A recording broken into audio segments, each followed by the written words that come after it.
انسان کی زندگی میں کچھ چیزیں ایسی ہوتی ہیں جن کے بغیر زندگی گزر نہیں سکتی۔ اتنی دیر تک جتنی دیر تک وہ چیز اس کے پاس موجود ہوتی ہے اسے نہ اس بات کا ادراک ہوتا ہے نہ احساس ہوتا ہے،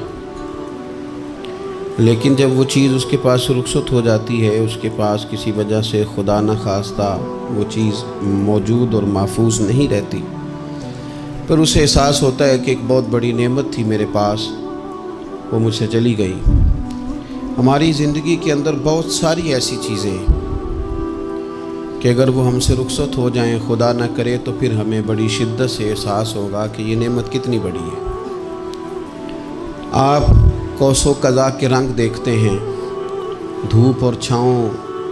میں لوگوں کے چہروں کو ملاحظہ کرتے ہیں، آپ اپنے بچوں کو محبت کی نظر سے دیکھ کر دل کو ٹھنڈا کرتے ہیں، آپ اپنے ماں باپ کو محبت کی نظر سے دیکھ کر کامل حج کا ثواب حاصل کرتے ہیں، قرآن مجید کی زیارت کر کے آپ اپنے دل میں بہت سارا سرور محسوس کرتے ہیں، لیکن یہ ساری نعمتیں اتنی دیر تک آپ کے پاس ہیں جب تک آپ کے پاس آنکھ کی نعمت موجود ہے۔ اگر یہ رخصت ہو جاتی ہے نا، اگرچہ اتنی ساری نعمتوں میں یہ ایک نعمت ہے، لیکن آپ آنکھ نہیں ہے تو آپ کو تو اپنوں کا احساس بھی نہیں، آپ تو اپنوں کے چہرے بھی دیکھ نہیں پائے۔ کوئی بھی نعمت جو آپ کے پاس ہے، آپ کبھی محسوس کریں کہ اگر اس نعمت کا وجود ہمارے پاس نہ ہوتا تو ہماری کیفیت کیا ہوتی۔ یہ سانس ہے، ہم دو دفعہ سانس کا استعمال کرتے ہیں، ایک دفعہ اندر جاتی ہے اور ایک دفعہ باہر آتی ہے۔ اگر اندر نہ جائے تو بھی مسئلہ ہے، چلی گئی ہے لوٹ کر باہر نہ آئے تو بھی بہت بڑی مشکل ہے۔ تو اس کا اندر اور باہر جانا یہ زندگی کا احساس ہے۔ اگر کبھی سانس اکھڑنے لگے اور آپ کے سینے میں آپ کی سانس اٹکنے لگے تو ایک بہت بڑی تشویش ہے، ایک بہت بڑی آکسیجن ہے، پوری طرح سے انسان کو قید کر دیا جاتا ہے، اور وہ کہتا ہے کہ میرا تو سارا وجود سلامت ہے، ہاتھ کام کر رہے ہیں، پیر کام کر رہے ہیں، آنکھیں کام کر رہی ہیں، زبان کام کر رہی ہے، سب کچھ ٹھیک ہے، صرف سانس اکھڑ گئی ہے تو انسان محسوس کرتا ہے کہ یہ ساری چیزیں سلامت ہونے کے باوجود میرے کسی کام کی نہیں۔ آپ کے پاس جتنی بھی نعمتیں ہیں ان کو اگر آپ شمار کریں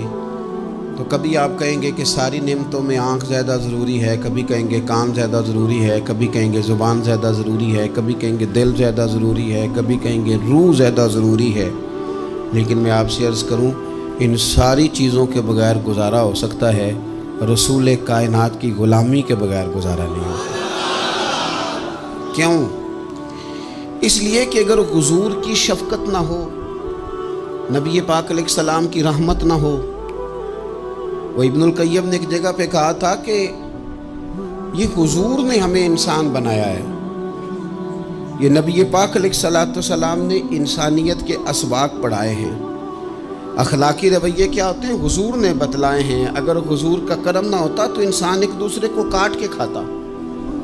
یہ حضور نے بتلایا ہے کہ تم نے کس طرح زندگی کو گزارنا ہے۔ محبوب کریم علیہ السلام کا وجود نور ایک ایسی چیز ہے کہ اگر وہ کائنات سے معاذ اللہ سائڈ پہ کر دیا جائے تو اس کائنات کا قائم رہنا کسی صورت بھی ممکن ہے ہی نہیں۔ اسی لیے تو اقبال نے کہا تھا کہ ہو نہ یہ پھول تو بلبل کا ترنم بھی نہ ہو، چمن دہر میں کلیوں کا تبسم بھی نہ ہو نہ یہ ساقی تو پھر میں بھی نہ ہو، خم بھی نہ ہو،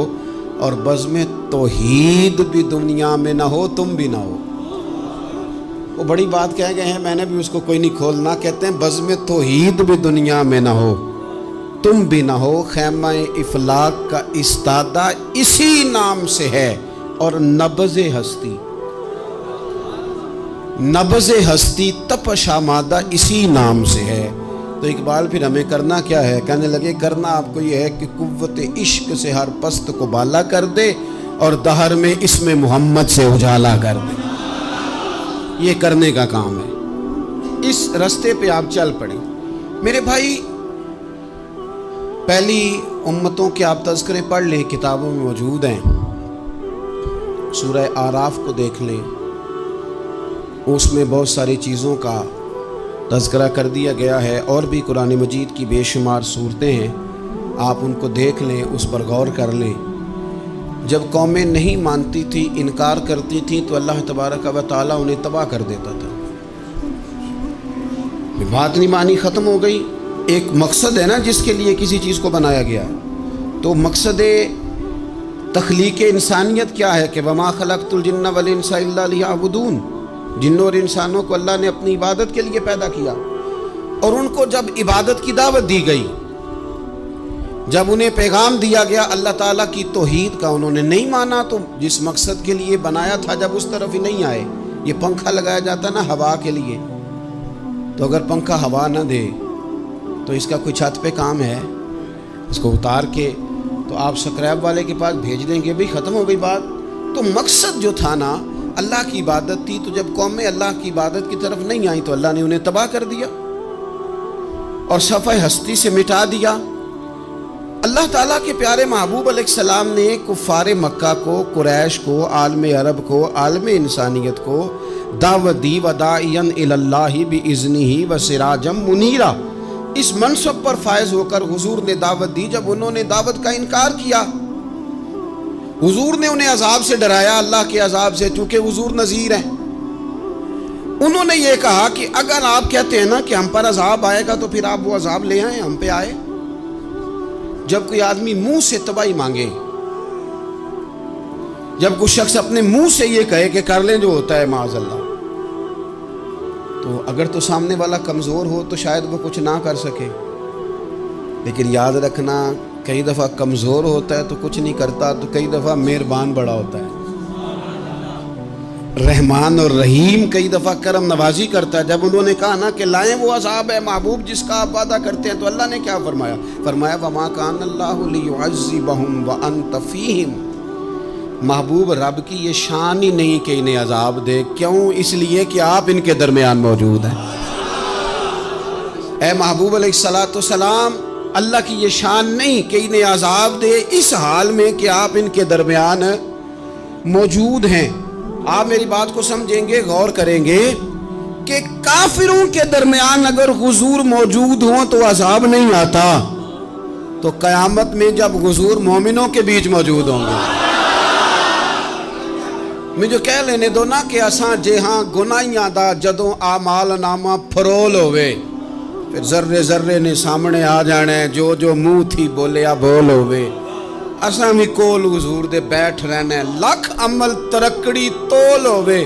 او دے کولوں بھی رب نے حساب لینا ہے جیڑا بیٹھا ہی محمد دے کول ہو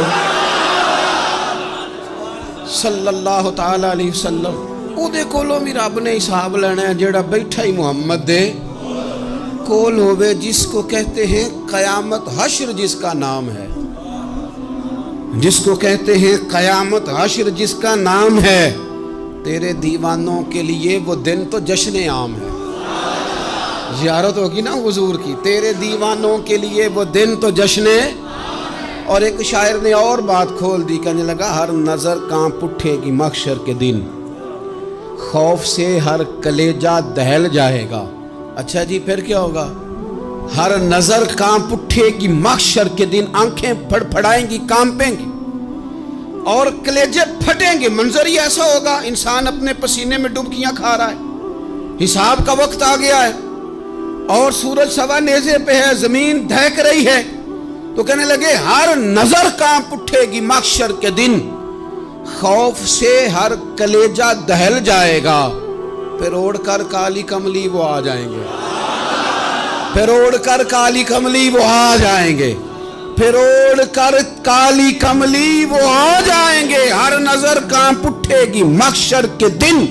خوف سے ہر کلیجہ دہل جائے گا، پھر اوڑھ کر کالی کملی وہ آ جائیں گے، سارے محشر کا نقشہ بدل جائے گا۔ میرے عزیز، حضور کے بغیر گزارا، نبی کریم کے بغیر کوئی چارہ، ہمارا کوئی سہارا ہی نہیں حضور کے بغیر، ہم کدھر جائیں سوائے محبوب کے۔ اس لیے نا صحابہ اس بات پر مطلع ہو گئے تھے، وہ نا بڑی بڑی دھیمی دھیمی باتیں پوچھتے رہتے تھے۔ اطلاع مل گئی تھی